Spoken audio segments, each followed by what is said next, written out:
ان کے بارے میں یہ بھی کہا جاتا ہے کہ جب آپ کا جسم نکالا گیا تو آپ کا جسم مبارک تابوت میں رکھا گیا اور 1 مہینہ لوگوں نے آپ کی زیارت کی، اور آپ کا جسم مبارک، آپ کا چہرہ مبارک اسی طرح تر و تازہ تھا بالکل۔ بسم اللہ الرحمن الرحیم۔ السلام علیکم ورحمۃ اللہ وبرکاتہ۔ کیسے ہیں تمام میرے بھائی اور بہنیں؟ امید کرتا ہوں کہ آپ لوگ سارے خیر وافیت سے ہوں گے۔ میں ہوں حافظ محمد بلال۔ آج ہم لوگ ضلع گجرات کے بالکل قریب جلال پور جٹا سے ایک آگے گاؤں ہے، یہاں پہ موجود ہیں۔ یہ جو گاؤں ہے یہاں پہ حضرت پیر محمد سچیار پاک المعروف کمبل پوش غریب نواز رحمۃ اللہ تعالی علیہ آپ کا مزار شریف ہے۔ ابھی ہم لوگ آپ لوگوں کو مزار شریف کا اندرونی اور بیرونی منظر دکھائیں گے، لیکن سب سے پہلے آپ لوگ بیرونی منظر دیکھیں۔ یہاں پہ ہمیں ایک بہت ہی پرانا اور بڑا درخت دیکھنے کو ملتا ہے۔ یہاں پہ بہت ہی زیادہ چڑیاں اور پرندے بیٹھے ہوئے ہیں۔ چڑیوں کی چہچہانے کی آوازیں بہت زیادہ آ رہی ہیں، اور یہ جو درخت ہے اس کا نام ہے بوہڑ کا درخت۔ اس کی جڑیں بہت زیادہ پھیلی ہوئی ہیں۔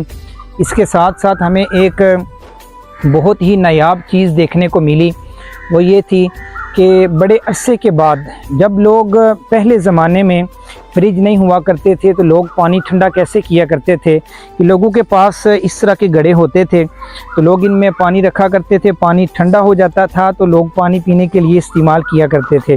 تو ایک پرانے وقت کی یاد تازہ ہوئی۔ دوسرا یہ انہوں نے اس لیے رکھا ہوا ہے تاکہ لوگ پانی یہاں سے ٹھنڈا پی سکیں آسانی سے، اور اوپر یہ برتن بھی رکھا گیا ہے پانی پینے کے لیے، اور اس کا نام ہے گڑھا۔ گڑھے کے گرد انہوں نے کچھ پھول بھی رکھے ہوئے ہیں۔ اس کے ساتھ آپ دیکھ سکتے ہیں کہ دربار شریف کے قریب یہ کافی زیادہ مزارات بنائے گئے ہیں، اور یہ جتنے بھی مزارات بنائے گئے ہیں یہ سارے حضرت پیر سچیار پاک المعروف کمبل پوش غریب نواز رحمۃ اللہ تعالی علیہ آپ کی آل اولاد میں سے ہیں، اور کافی زیادہ تعداد میں تقریباً دونوں سائیڈ پہ دربار شریف بہت زیادہ بنائے گئے ہیں۔ تو ابھی ہم لوگ چلتے ہیں دربار شریف کے اندر، آپ لوگوں کو دربار شریف کا اندرونی منظر بھی دکھائیں گے، اور اس کے بعد ہم لوگ آپ لوگوں کو بیک سائڈ پہ اس کا بیرونی منظر بھی دکھائیں گے۔ ابھی چلتے ہیں اندر دربار شریف کے۔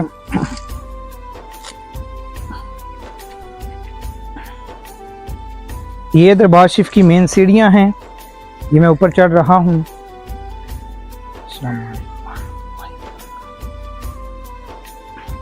یہ میں دربار شریف کے بالکل قریب پہنچ چکا ہوں۔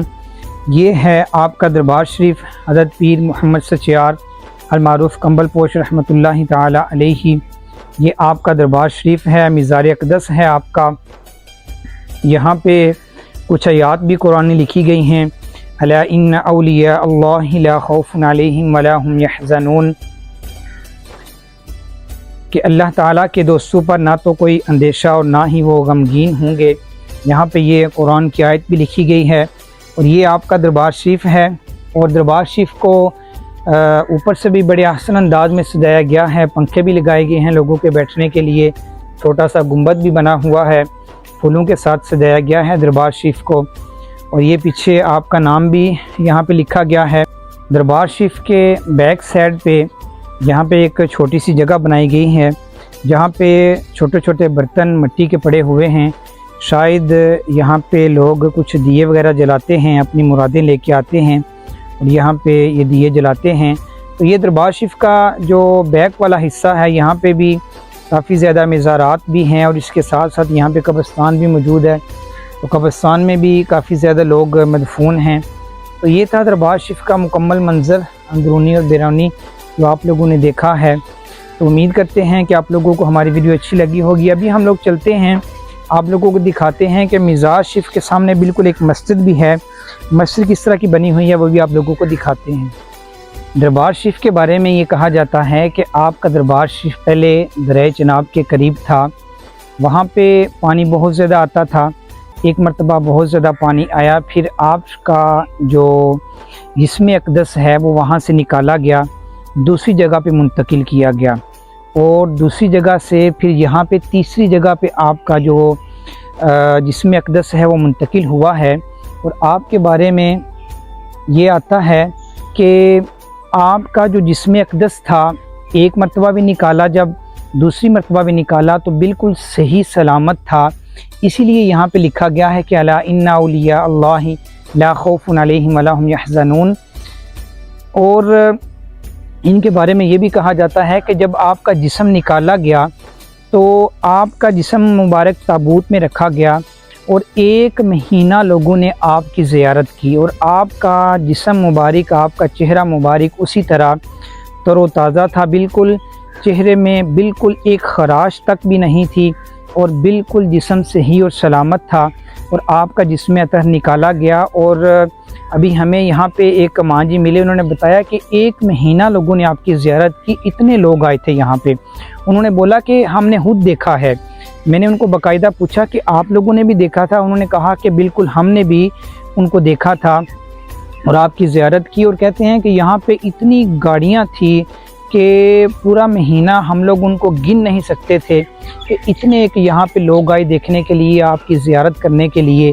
تو یہ آپ کے بارے میں سارا کچھ کہا جاتا ہے، اور یہ آپ کا اب تیسری جگہ پہ دربار شریف بنایا گیا ہے، اور اللہ تبارک و تعالیٰ کے اتنے نیک اور برگزیدہ بندے تھے، اور اولیاء اللہ کا جو آپس میں تعلق ہوتا ہے ان کی وجہ سے ہی کسی نے کہا تھا کہ آپ کی لوگ اس طرح 2-3 مرتبہ زیارت کریں گے تو پھر آپ کی لوگوں نے زیارت کی ہے اور آپ بالکل صحیح سلامت رہے ہیں۔ یہ دیکھیں اللہ تبارک و تعالیٰ کے جو اولیاء ہیں، یہ ان کی شان ہے کہ 2 مرتبہ نکالا گیا قبر مبارک سے اور دونوں مرتبہ صحیح سلامت نکلے۔ اب دیکھیں کہ ہم لوگ مزارات اولیاء کی ویڈیو دکھاتے ہیں آپ لوگوں کو، ہمارا مقصد کوئی اور نہیں ہوتا، بلکہ ہمارا مقصد یہ ہوتا ہے کہ جو اولیاء اللہ ہیں، جو نبیوں کی قبریں ہیں، ان کو دکھانا ہے تاکہ آپ لوگوں کو پتہ چلے کہ ان کی شان و شوکت کیا ہے، ان کا مقام و مرتبہ کیا ہے۔ اب دیکھیں کہ ہم یہاں پہ آئے ہیں اتنے دور سے آپ لوگوں کے لیے ویڈیو بنانے کے لیے، ہم صبح کے نکلے ہوئے تھے اور آج یہاں پہ پہنچے ہیں، یہاں آپ لوگوں کو دربار شریف دکھایا ہے۔ ہمارا آنے کا ایک مقصد تھا کہ آپ لوگوں کو دکھایا جائے کہ اولیاء اللہ جو ہوتے ہیں ان کی شان کیا ہوتی ہے۔ آج ہم لوگ یہاں پہ موجود ہیں، ابھی میں آپ سب کے لیے بھی دعا کروں گا، اپنے لیے بھی دعا کروں گا، کیونکہ اللہ تعالیٰ اپنے نیک بندوں کی وجہ سے دعائیں قبول کرتا ہے۔ دیکھیں کہ ہم ان سے کچھ نہیں مانگتے، نہ ہی کبھی ان سے کچھ مانگا ہے، مانگا صرف اللہ تبارک و تعالیٰ سے جاتا ہے اور دیتا بھی اللہ تبارک و تعالیٰ ہے، لیکن ہم لوگ ان کے وسیلہ سے مانگتے ہیں کیونکہ یہ اللہ تعالیٰ کے نیک بندے ہیں۔ جب ہم کسی نیک بندے کا وسیلہ ڈالتے ہیں تو اللہ تعالیٰ جلدی دعا کو قبول کرتا ہے۔ آج یہاں پہ میں موجود ہوں، میں آپ سب کے لیے، اپنی بہنوں کے لیے، اپنی بیٹیوں کے لیے دعاؤں مانگوں گا، اور جتنے بھی لوگوں نے مجھے دعا کے لیے کہا ہے، میرے بھائیوں نے، میرے بزرگوں نے، انشاءاللہ میں سب کے لیے دعا گو ہوں، اور میری دعا ہے کہ جہاں کہیں مسلمان بیمار ہیں اللہ تعالیٰ ان کو شفائے کلی عطا فرمائے، جو پریشان حال ہیں ان کی پریشانیاں دور فرمائے، جو دکھ درد ہیں اللہ تعالیٰ سب کے دکھ درد دور فرمائے، جو بے اولاد ہیں اللہ تعالیٰ ان کو نیک اور صالح اولاد عطا فرمائے۔ تو ابھی ہم لوگ چلتے ہیں آگے، آپ لوگوں کو مسجد سامنے دکھائیں گے، اس کے بعد پھر ویڈیو کو ختم کریں گے۔ جی تو دوستو، ہم لوگ دربار شریف کے بالکل سامنے جو مسجد ہے یہاں پہ پہنچ چکے ہیں۔ یہ مسجد شریف کے سامنے مینار بنائے گئے ہیں اوپر، اور یہ مسجد کا سامنے فرنٹ ہے ماشاءاللہ۔ یہاں پہ درود پاک بھی لکھا گیا ہے، اور حدیث لکھی گئی ہے الصلاۃ عماد الدین، کے نماز دین کا ستون ہے، الا بذکر اللہ تطمئن القلوب، سن لو اللہ ہی کے ذکر میں دل کا چین ہے، قرآن کی آیت بھی لکھی گئی ہے۔ اور یہ مسجد کا برآمدہ ہے، یہاں پہ بھی نماز ہوتی ہے باجماعت، 5 وقت کی نماز پڑھی جاتی ہے۔ تو یہ ہے سامنے مسجد، بڑی خوشی ہوئی مسجد کو بھی دیکھ کے کہ دربار شریف کے قریب جہاں اللہ تعالیٰ کے نیک لوگ موجود ہیں وہاں پہ مسجد بھی ہے، لوگ یہاں پہ حاضری دے کر نماز بھی ادا کرتے ہیں۔ اور امید ہے کہ آپ لوگوں کو آج یہ ہماری ویڈیو اچھی لگی ہوگی، دعاؤں میں لازمی یاد رکھیے گا۔ اللہ حافظ۔